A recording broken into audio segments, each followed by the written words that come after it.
disappear based on genetic annihilation. And as a matter of fact, under white supremacy, black people try to get rid of the color. Right. Do you see? And find it very difficult to get rid of because the pigment is so very powerful. Okay.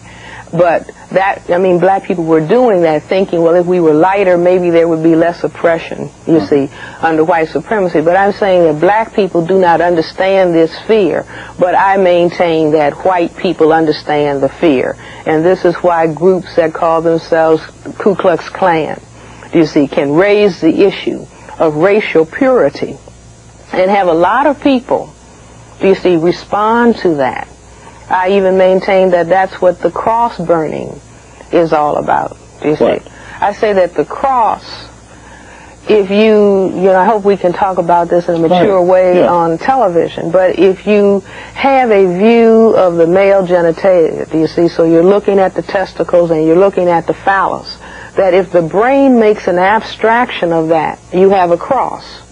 Do you see? And so all of the, mongrelization of the races, or the white race, is going to disappear.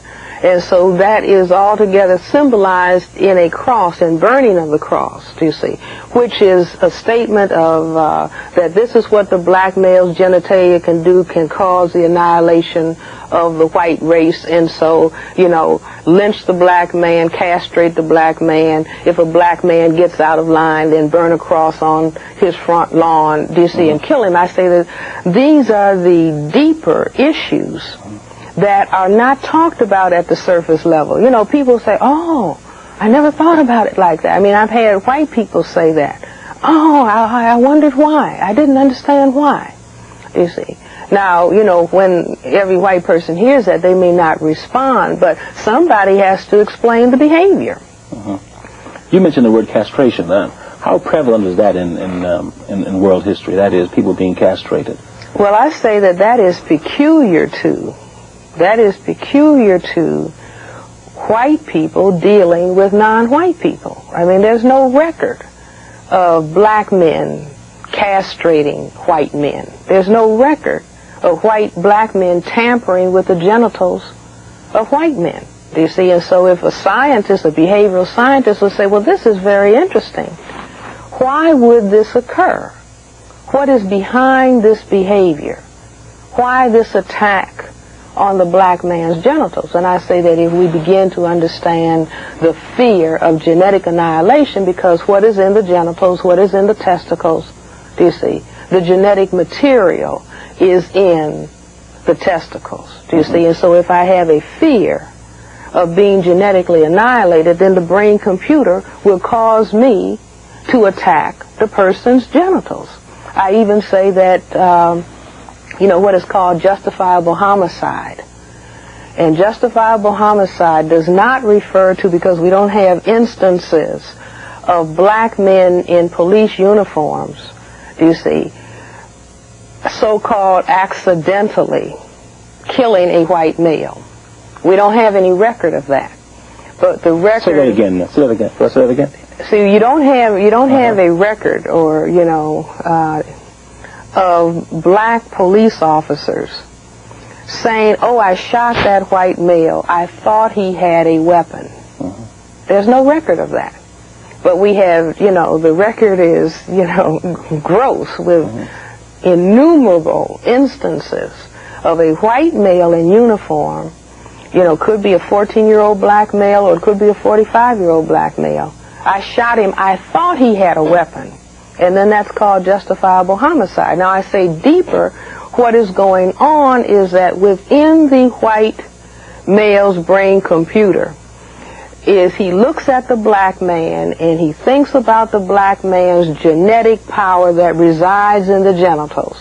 And that, in his mind, subconsciously, is a weapon. Do you see what I'm saying? Because, see, we never talk about these issues. These issues that I'm talking about, you see, I would guess that they've never been talked about in the history of television. You see, to talk about what is actually going on around this issue of fear of genetic annihilation. So that I thought he had a weapon, and so therefore I shot him. Well, he does have a genetic weapon, if you want to call it that. And I say that also accounts for the language that is used, the great equalizer. I wish we had a blackboard because, again, to go back to looking at the male genitalia, and you can see if the brain makes an abstraction, it's going to be a cross. Okay, if you look at a lateral view of the male genitalia, you have something that looks almost like a L. You see, if you turn that around 90 degrees, and you have something that looks like this, and it's an abstraction of a gun, and then we call that the great equalizer.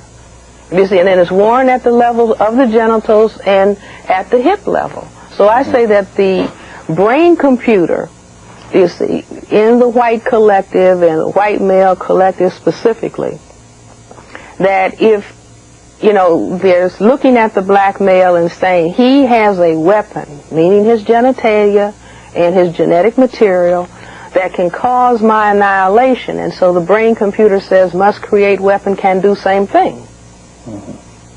You see, and then that turns out to be the gun. An effective response to white supremacy.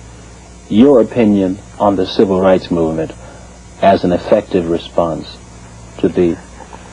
Well, you see, the civil rights movement evolved. I mean, you take the emancipation of, enslaved black people in 1863. I mean, at that point, when we were enslaved by white supremacy, we thought if they would just take the chains off, everything would be all right. And we found out that the chains were taken off, and then we had laws that were going to do the same thing that the chains did.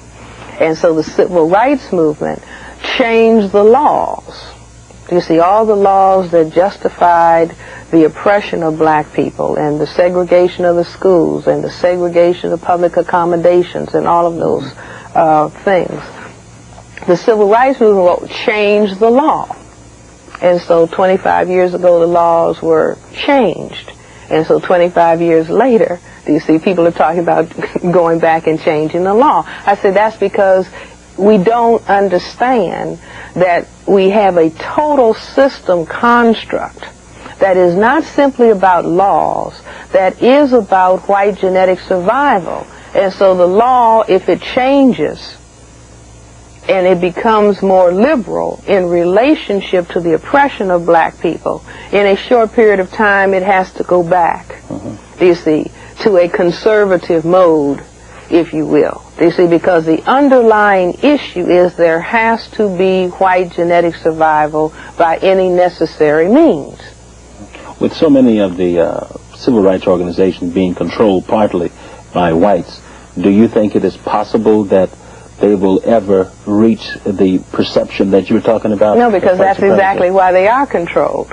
Do you follow what I'm saying? That if this issue, if the underlying most critical issue is white genetic survival, do you see, then let's say that a white person says, I'm really well intended, I really want to help change things. Now that's at a more surface level. They're not even consciously aware of the issue of white genetic survival.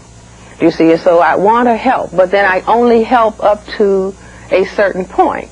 Because then another little voice will say to my unconscious, subconscious mind, uh-oh, you see, they're getting too far out of line.